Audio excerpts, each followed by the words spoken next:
Hello, and welcome to your introduction to searching using Discovery on the Juniata College Library website. So today we're going to talk about searching using Discovery specifically, which is this gold box in the middle of the library homepage.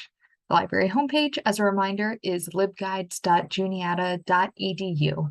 If this is your first time visiting, there's another video that might be helpful to you that's an introduction to this homepage, so I'd recommend checking that out as well. Right now, we're going to talk about searching using the Discovery layer. Discovery is our discovery layer, and what that does is it gives you a sense of all of the resources that the library has. So Discovery searches pretty much everything that you have access to through the library. So this is really great if you don't really know what sort of resources you want, you're just starting out your research on a topic. If you want to get an idea of what we have, even though you do have a good idea of what topic you're interested in, or it's also great for searching if you want to find a specific resource. So for all of these things, especially intro searching, I'd recommend using the basic search. So that means we're not going to select any of these tabs. And for right now, we're not going to use the advanced search. I'm going to start by searching for cats. I have 2 cats, and I like using them as examples. So I'm going to type in cats and then just click search. It will take me to this discovery page where it's going to give me results that are about cats. So when I'm on this page, there's a couple of things that I'm able to do here. The first thing is I can scroll and see what sort of sources we have. Discovery does prioritize books, so you'll tend to see books and ebooks first. That being said, if you're looking for articles or videos specifically, you can select them over here in the format. You can also scroll down and select only peer-reviewed content, which may be useful if you're looking for peer-reviewed articles for your class. So if your instructor requires you to use them, you can make sure that you're only looking at peer-reviewed sources. Once we're here, let's say I'm interested in this Drawing Made Fun book about cats. I can actually generate a citation right away before I even start taking notes on this book or start reading it. All I have to do is click the Cite button, choose my citation style, and then copy and paste it. You can see here it has insert missing service name and insert missing URL. This is like a B+ citation. It's going to get you started. It has most of the information. But if you want an A, if you want it to be correct, I'd recommend using a site like the Purdue OWL to confirm that everything's looking right and in the right place. If you'd like to come back to this source in particular, I'm actually going to click on it so we can see the record for the source.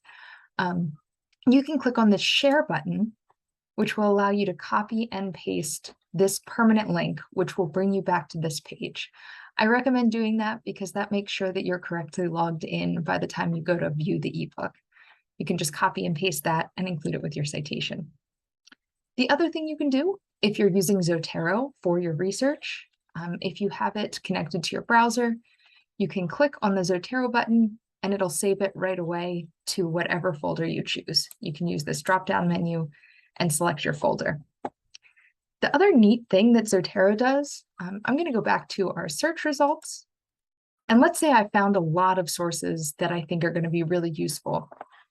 I can actually go up here and click on that same Zotero button, and it will allow me to go through and select all of the sources that I think are useful that I want saved to my Zotero library. So this is a super useful tool if you're finding a lot of resources that you'd like to return to or that you'd like to be able to cite in your final paper. I'm going to close out of that. Now let's say that I know that I want to write about cats, but actually I kind of have a better idea of what sort of search I want to do and what resources I need. This is where I find the advanced search is more useful. You can start with the advanced search as well, whatever works for you. Depending on where you're at in your research. And I like to do a combination of these different search indexes when I'm doing an advanced search. For discovery, I found combining subjects and keywords tends to work really well if you're searching for a general topic. Whereas if you're looking for a particular author, you might find that author or some of these other indexes are useful. I tend to use subject for the broader topic. So in this case, I'm looking at cats. And then I will keep my Boolean operator at and I'll drop this down to keyword. And let's say I'm interested in nutrition. So I type in my keyword, that's sort of the topic within, the general topic of cats that I'm interested in. So you have other options for Boolean operators. So I could add another line here, and I could say I'm interested in cats or dogs and nutrition. I could also include not. So perhaps I'm looking for cats and nutrition, not domesticated. So I'm only interested in wild cats. Those are a couple of different options, but for now I'm going to stick with the and that's most likely what you're going to use for most of your searches. Once I'm there, I'm going to click search. And where our last search was, I believe, over 135,000 results, this one's down to 722. So it's a lot more narrow of a result. So here we see this Ultimate Cat book. I see that this book is available. Now let's say I would like to check this out. I can go here and I can see the call numbers available, but the location is listed as Annex. If it's listed anywhere else, you will probably be able to pull the book yourself. But for materials in the Annex, you'll have to click on the title and then click on this button to place a hold. When you place a hold, a member of the library staff will pull the book for you, and you'll get an email when your source is available. To do this, you'll have to log in, and you can use your Juniata ID and password. So your the beginning of your email and your password to log in that way. Going back to the search results, I'd also like to point out, let's say that this looks fairly useful, but I'm not finding a whole lot of information that's, really tailored to a specific element of my research. What I can do is I can go over here on the left side, and under library location, I can change from searching Juniata College Library to libraries worldwide. When I do this, this easily allows me to request materials through Interlibrary Loan. So let's say this first book, the Cat Handbook, is the book that I'm really actually interested in. What I can do is click on it, and then because it's not available through Juniata's library, I can click here to request the item through Interlibrary Loan.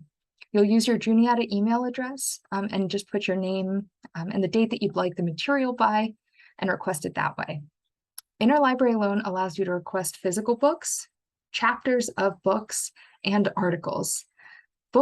Physical books can take up to 2 weeks because they have to be mailed to us, but chapters and articles tend to be less than a week. Sometimes you'll even get them in the next day or two. So keep that in mind. It does take some time for the materials to get here, so it's not great if you need it the next day. Going back to search results, I just would also like to remind you that you can save these through Zotero as well. So even though these aren't available through Juniata's library, you can still save them in your Zotero library.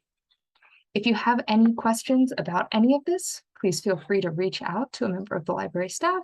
We'd be happy to help you. Happy searching!